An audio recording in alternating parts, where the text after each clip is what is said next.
Assalamualaikum warahmatullahi wabarakatuh. Berjumpa kembali di Tarigan Beb Depok yang membahas tentang cara beternak murai batu bagi pemula. Semoga teman-teman dalam keadaan sehat walafiat, tanpa kekurangan satu apapun, dilancarkan segala urusannya, dilimpahkan rezekinya. Amin ya rabbal alamin. Baiklah teman-teman semuanya, kali ini berjumpa kembali kita di Tarigan Beb Depok, membahas tentang cara mengatasi atau mengatasi lah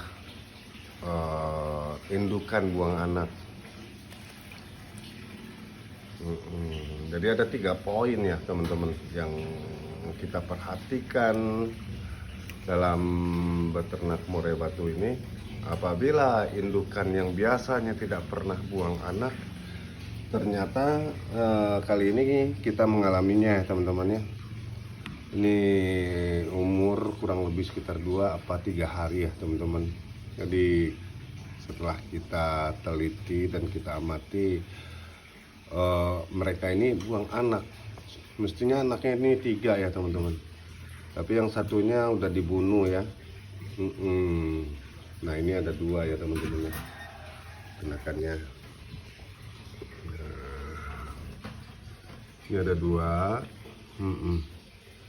Jadi yang satu lagi udah dibunuh sama indukannya ya. Penyebab utama adalah yang pertama, kalau kita perhatikan itu kenapa dia buang anak, faktor utama sekali adalah faktor birahi ya teman-teman. Jadi faktor birahi dari indukan tersebut itu mungkin ya, tapi bisa juga dari faktor yang lain-lainnya. Tapi salah satu yang kita perhatikan itu adalah masalah birahi ya teman-teman.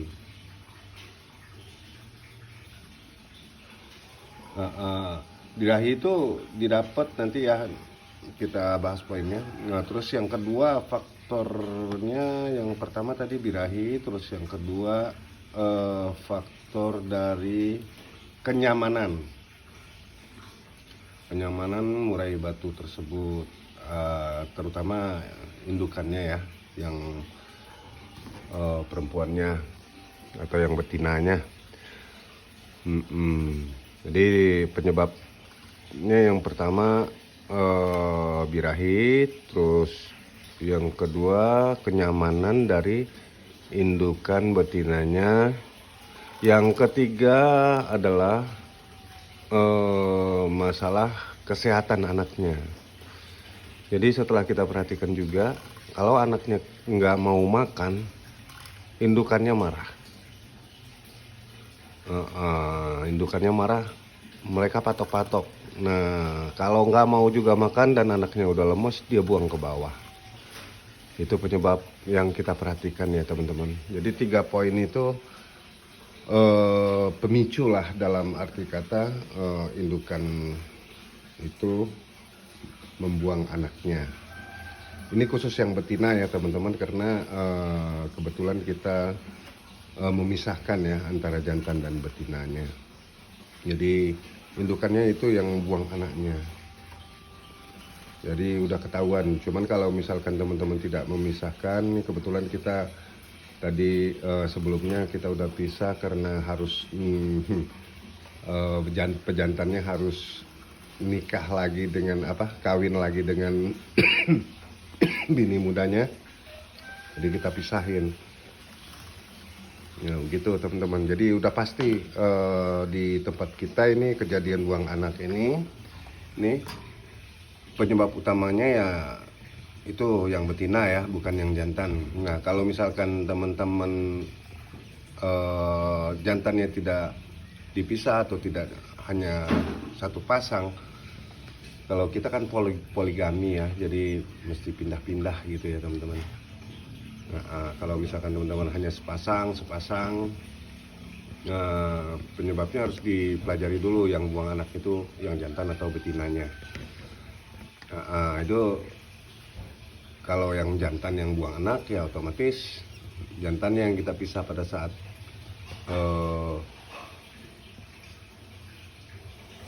menetas ya, atau sebelum menetas lah, itu teman-teman. Ya jadi poinnya itu penyebab yang pertama ini kita bahas dulu ya teman-teman ya. Penyebabnya itu faktor indukan birahi. Kita pelajari indukan birahi ini penyebabnya apa.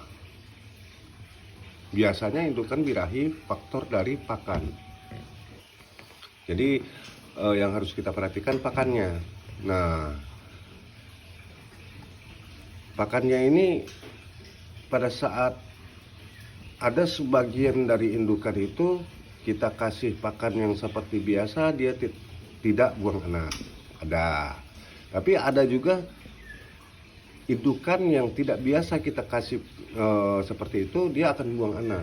Jadi faktor penyebabnya itu kita harus pelajari dulu. Yang pertama sekali yang harus kita pelajari birahinya, naiknya birahi dari betina ini dari apa? Apakah itu dari jangkrik, ataukah dari ulat, ataukah dari kroto. Jadi itu yang harus kita pelajari. Nah kebetulan di sangkar kita ini kebetulan ini yang menyebabkan birahi itu dua faktor teman-teman indukannya ini. Yang pertama penyebabnya dua faktor itu dua pakan. Indukan birahi karena kroto bisa, indukan birahi karena ulet bisa. Kebetulan nih ada juga sebagian yang birahi karena jangkrik. Jadi teman-teman harus dipelajari itu penyebab dia birahi. Tapi penyebabnya udah pasti dari pakan ya teman-teman. Dari pakan itu udah pasti, itu penyebab pertama. Terus penyebab yang kedua adalah kenyamanan. Nah pastikan dia tidak merasa terganggu ya teman-teman, indukannya ini oleh binatang-binatang yang lain. Salah satu contoh mungkin di tempat teman ada tikus atau kucing atau predator yang lain lah. Itu harus dipelajari juga. Tapi berusahalah untuk tahap awalnya teman-teman di pakan. Itu poin pertama. Terus poin yang keduanya di kenyamanan dari indukan tersebut. Gitu teman-teman.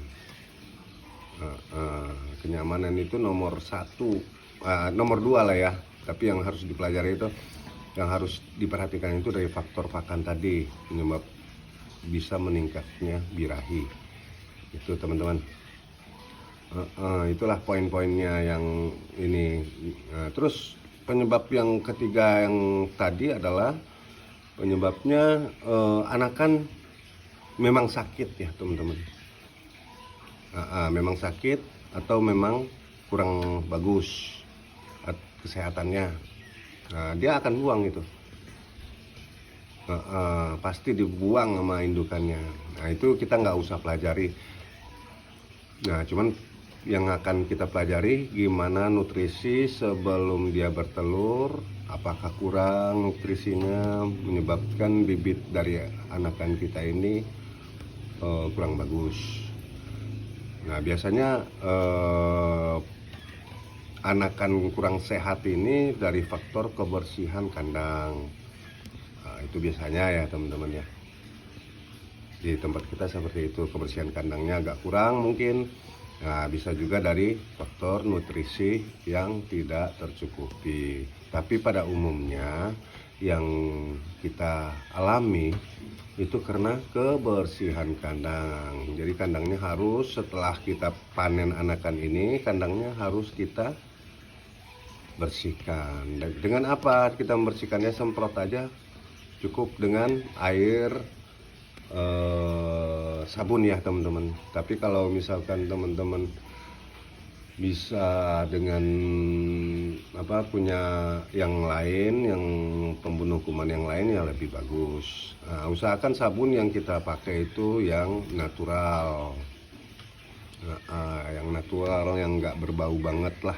Kalau misalkan mesti yang berbau,